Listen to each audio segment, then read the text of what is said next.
Hello, नमस्कार, welcome and welcome back to my channel study with लाजनीशा।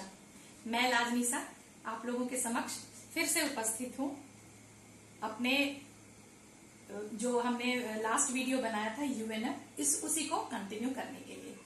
तो जैसा कि लास्ट वीडियो में मैंने यूएनओ के ऑर्गन्स के बारे में बताया था और महासभा को डिफाइन किया गया था।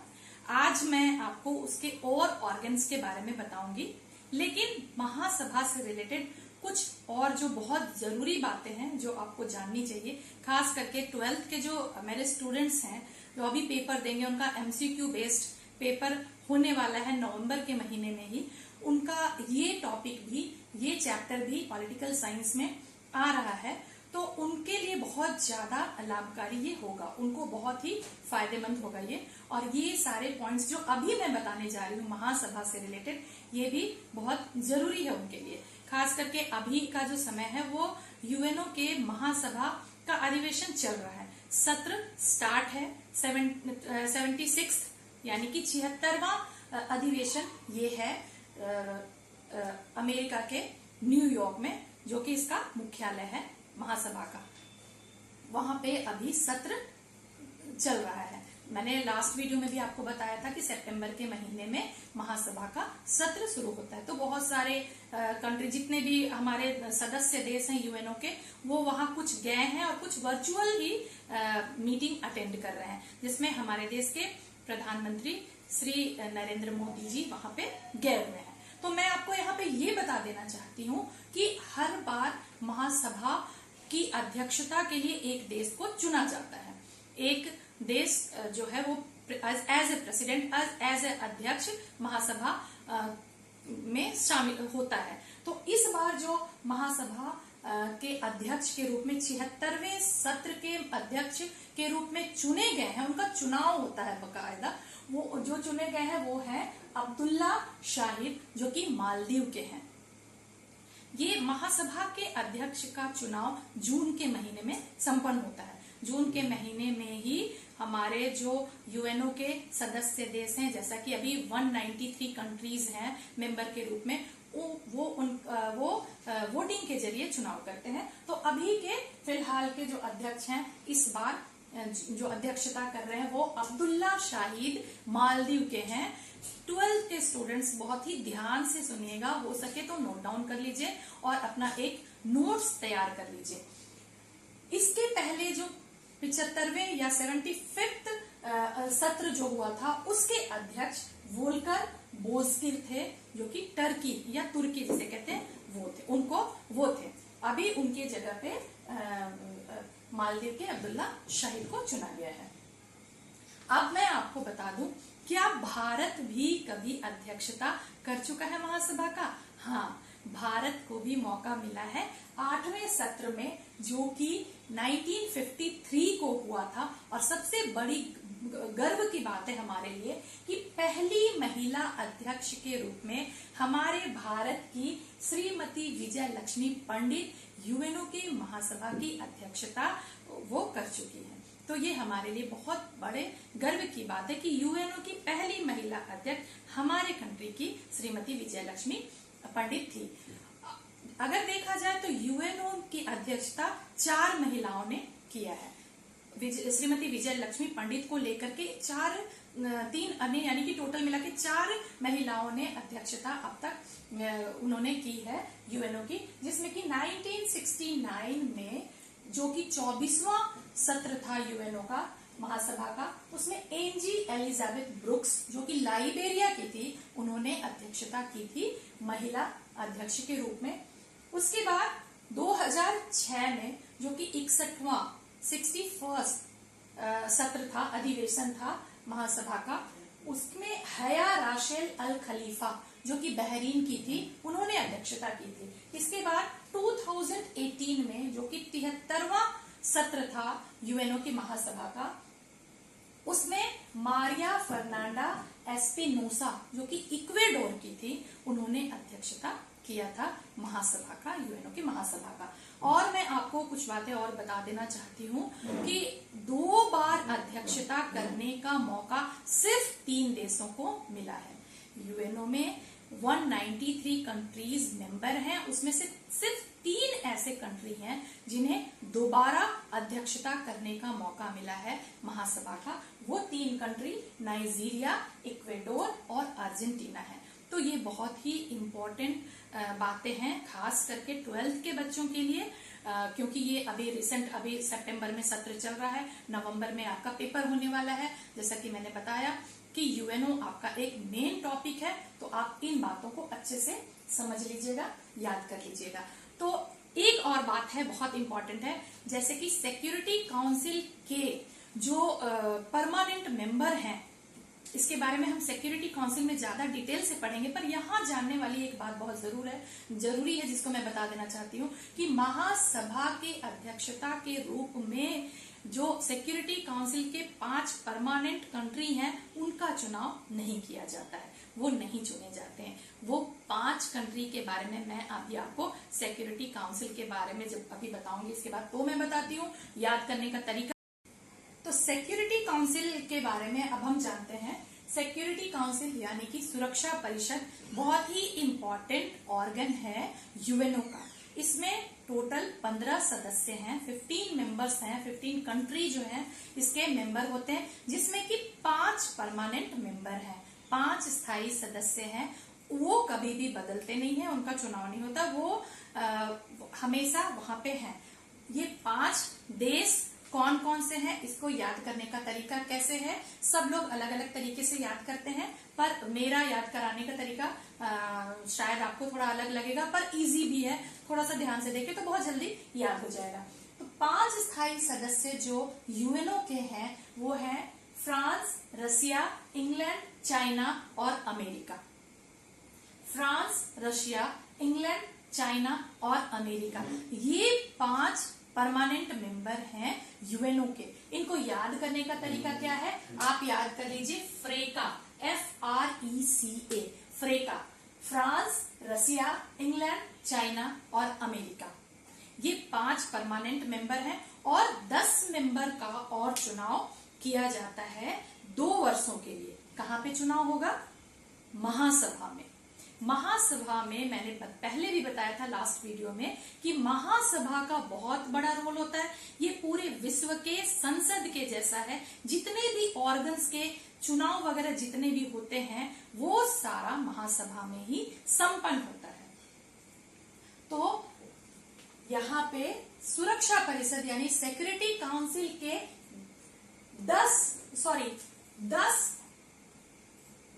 अस्थायी सदस्यों का चुनाव कहां पे होता है, 10 अस्थायी सदस्यों का चुनाव महासभा में होता है। 5 सदस्य परमानेंट होते हैं, वो हमेशा के लिए शुरू से हैं और अंतिम तक वो रहेंगे, शायद वो किसी और को बनने भी नहीं देंगे। बहुत सारी बातें हो रही है इस बार भी यूएनओ में, जब महासभा में हमारे प्रधानमंत्री जी अमेरिका के जो बाइडेन से मिले, तो यहाँ पे बहुत सारी बातें हो रही कि भारत को भी स्थायी सदस्यता मिल जानी चाहिए, वो भी उनको भी स्थायी सदस्य बना देना चाहिए सिक्योरिटी काउंसिल का। लेकिन सिर्फ ये बातें ही बातें हैं, ये होना कुछ नहीं है। ये 5 कंट्रीज जो हैं वो किसी और कंट्री को परमानेंट मेंबर बनने नहीं देंगे। तो अब यहाँ पे मैं आपको एक और इससे रिलेटेड चीज बताना चाहती हूँ। फ्रेका से हमने याद किया है 5 स्थायी मेंबर्स कंट्री का, जो कि सिक्योरिटी काउंसिल के परमानेंट मेंबर है। अब हम यहाँ एक और चीज इसी के साथ में ऐड करना चाह रही हूँ, आपको याद करना है फ्रेस्का। इसमें सिर्फ एस आपको जोड़ लेना है, FRESCA। ये क्या है, ये वो लैंग्वेजेस हैं जिनको मान्यता दिया गया है यूएनओ में। जैसे कि भारत के संसद में 22 भारतीय भाषाओं को मान्यता प्रदान किया गया है, उसी तरह से यूएनओ में टोटल 6 भाषाओं को मान्यता प्रदान किया गया है। वो 6 भाषा क्या है, French, Russian, E for English, Spanish, Chinese और A फॉर अमेरिकन नहीं होगा, अमेरिकन कोई लैंग्वेज है नहीं। अमेरिका के लोग भी इंग्लिश बोलते हैं, बहुत सारे बच्चे कंफ्यूज कर जाते हैं। A for America, A for Arabic है। तो 6 लैंग्वेजेस को यहाँ पे मान्यता प्रदान किया गया है। मैं फिर से एक बार बता रही हूँ, फ्रेस्का से याद करना है, फ्रेका से परमानेंट मेंबर्स याद करने हैं, और फ्रेस्का से 6 जो लैंग्वेजेस हैं जिनको वहां पे मान्यता मिला गया है, French, Russian, English, Spanish, Chinese and Arabic, ये 6 है। लेकिन वहां पे जो लिखा पढ़ी वाला काम होता है वो उसके लिए सिर्फ 2 लैंग्वेजेस को मान्यता मिला है, और वो है फ्रेंच और इंग्लिश। फ्रेंच और इंग्लिश से ही वहां पे जितना भी लिखा पढ़ी वाला काम होता है वो होता है, बाकी लैंग्वेजेस को बस मान्यता दिया गया है। तो यहाँ पे मैंने बताया कि जो नॉन परमानेंट मेंबर हैं या अस्थायी सदस्य हैं वो 2 वर्ष के लिए चुने जाते हैं, और यहाँ पे भी सिक्योरिटी काउंसिल में भी अध्यक्षता की जाती है। यहाँ पे हर महीने अध्यक्ष का चुनाव होता है अल्फाबेटिक से। जैसे कि अभी अगस्त के महीने में इंडिया भी सिक्योरिटी काउंसिल का मेंबर है, नॉन परमानेंट मेंबर है, और अभी अभी इसने अध्यक्षता की है 1 महीने के लिए, क्योंकि सिक्योरिटी काउंसिल में सिर्फ 1 महीने के लिए अध्यक्षता करने का मौका बारी बारी से देशों को दिया जाता है। 15 जो मेंबर है उनमें से अल्फाबेटिक निकाल लिया जाता है। अगस्त के महीने में 1 अगस्त से 30 अगस्त तक भारत को मौका मिला था अध्यक्षता करने का, जिसमें आप लोगों ने अभी न्यूज वगैरह में भी देखा होगा कि हमारे प्रधानमंत्री जी ने अध्यक्षता किया था सिक्योरिटी काउंसिल का, और उन्होंने बहुत सारी बातें की थी, जिसमें एक बहुत मेन बात है वो मैं आपको बता दूं कि पायरेसी के बारे में वहां पे चर्चाएं चलाई गई थी, और ये चीन को बिल्कुल भी नागवार गुजरा था कि पायरेसी के बारे में यहाँ पे बातें नहीं होनी चाहिए थी, ऐसा चाइना ने कहा था। खैर, अब मैं आपको आगे बता दूं कि अगस्त में इंडिया अध्यक्ष बना था। जैसा कि अल्फाबेटिक नंबर आता है देशों का, तो इंडिया के बाद आयरलैंड अभी सितंबर के महीने में सिक्योरिटी काउंसिल का अध्यक्ष है। अब हम देखते हैं कि सुरक्षा परिषद का क्या रोल है यूएनओ में। तो जैसा कि हम देखते आ रहे हैं कि यहाँ 5 परमानेंट मेंबर होते हैं, तो 5 परमानेंट मेंबर का क्या काम है, वो क्यों इतने पावरफुल हो जाते हैं बाकी सबसे। टोटल तो 15 हैं, 10 अस्थाई या 10 नॉन परमानेंट और 5 परमानेंट। परमानेंट मेंबर आखिर क्यों इतने पावरफुल माने जाते हैं, तो यहाँ पे मैं बता दूं कि उनको वीटो का अधिकार मिला हुआ है। वीटो का अर्थ होता है निषेध अधिकार। निषेध अधिकार अर्थ इसका मतलब कि मना करने का अधिकार। कोई भी प्रस्ताव अगर आया है तो जो 5 कंट्री मैंने आपको बताया, फ्रांस, रसिया, चाइना, इंग्लैंड और अमेरिका, इन 5 देशों में से कोई भी एक देश को अगर पसंद नहीं आया वो प्रस्ताव, तो वो मना कर सकते हैं। अगर एक देश ने भी मना कर दिया तो वो प्रस्ताव पारित नहीं हो सकता है। इसीलिए ये 5 देश बहुत ज्यादा पावरफुल हो जाते हैं। किसी भी चीज को आप सोच लीजिए, जो भी चीज को कोई भी देश अगर प्रस्ताव लेकर के आया है, कितनी भी बातें हो गई उसके बारे में, इन 5 में से एक देश ने भी अगर मना कर दिया, अपना वीटो यूज कर दिया, अपना वीटो पावर जो है वो यूज कर दिया, तो वो प्रस्ताव नहीं होगा, वो बातें वहीं पे रह जाएंगी। तो समझ सकते हैं कि कितना ज्यादा पावरफुल वो कंट्री है, उनको कितना ज्यादा पावर दिया गया। तो क्या आपको लगता है कि ये 5 कंट्री किसी और कंट्री को चाहेंगे कि उनको भी वीटो मिल जाए? बिल्कुल नहीं। बातें तो बहुत बड़ी बड़ी होती है कि हर कॉन्टिनेंट से एक एक देश को कम से कम परमानेंट मेंबर में होना चाहिए, लेकिन ऐसा है तो नहीं। अफ्रीका से बहुत नहीं है, दक्षिण अमेरिका से कोई भी कंट्री यहाँ पे नहीं है, एशिया से चाइना है, भारत भी पूरा दावेदार है, लेकिन होगा नहीं। ऐसा नहीं लगता कि वो लोग मान जाएंगे इनको भी इतना पावर देने का। तो चलिए आगे और हम देखते हैं इसके बारे में। तो इसीलिए सिक्योरिटी काउंसिल जो 5 कंट्री है ये बहुत ज्यादा पावरफुल हो जाते हैं। सिक्योरिटी काउंसिल या सुरक्षा परिषद को पूरे विश्व का सिपाही भी कहा जाता है। क्यों कहा जाता है सिपाही?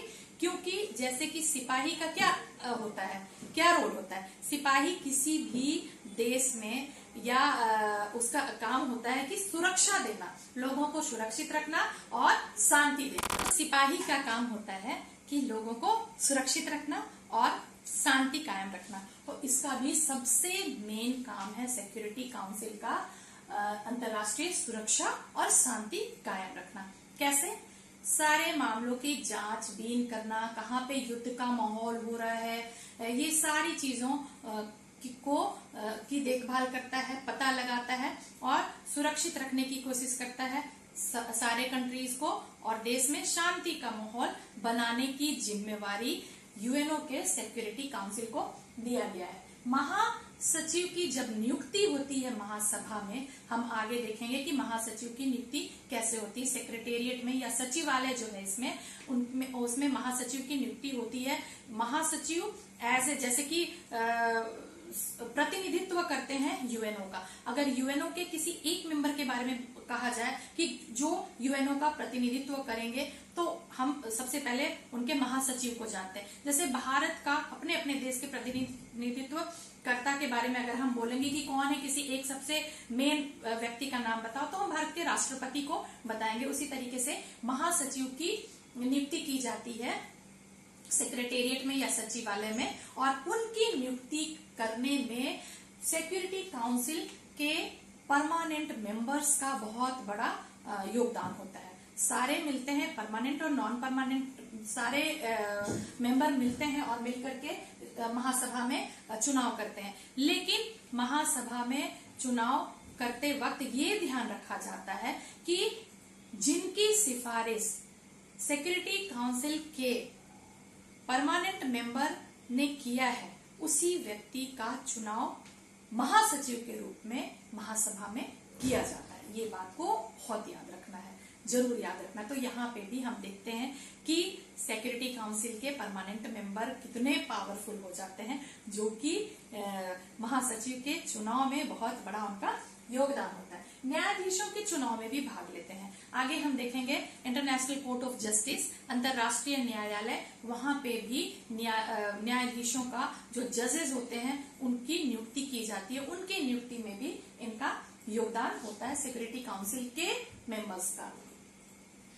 ये सशस्त्र सैनिकों की मांग करते हैं सदस्य देश से। जितने भी सदस्य देश यूएनओ में शामिल है 193 कंट्री, अभी उनको अगर इंस्ट्रक्शन मिलेगा कि सेना की जरूरत है, तो उन्हें सशस्त्र सेना देना पड़ेगा यूएनओ के लिए। किसी भी देश के हो सकते हैं, किसी भी देश से मांग किया जा सकता है। ये मांग कौन करता है? ये सिक्योरिटी काउंसिल मांग करता है यूएनओ के बिहाफ में। मतलब यूएनओ के से अगर मांग की गई है तो ये सिक्योरिटी काउंसिल करते हैं।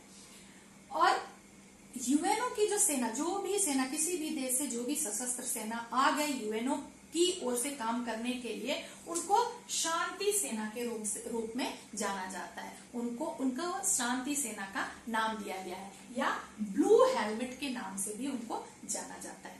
इनको शांति के लिए नोबेल पुरस्कार भी मिल चुका है, ब्लू हेलमेट को, शांति सैनिकों को, जो कि विभिन्न देशों के होते हैं और वो यूएनओ के लिए।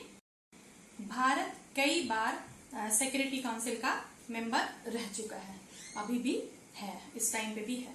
तो अब हम देखेंगे इसके अगले ऑर्गन को, जो है आर्थिक और सामाजिक परिषद, जिसे हम इकोसॉक के नाम से जानते हैं। यूएनओ के जो अगला ऑर्गन है उसको हम देख रहे हैं। तो यहाँ पे सदस्यों का चुनाव अगेन इसके लिए किया जाता है। कहाँ पे होगा? महासभा में। महासभा में ही सारे ऑर्गन्स के सदस्यों के लिए चुनाव किया जाता है, और इस ऑर्गन के लिए 54 मेंबर्स को चुना जाता है। 54 सदस्यों को चुना जाता है 3 वर्षों के लिए, और ये सदस्य प्रत्येक वर्ष 1/3 सदस्य पदमुक्त होते हैं।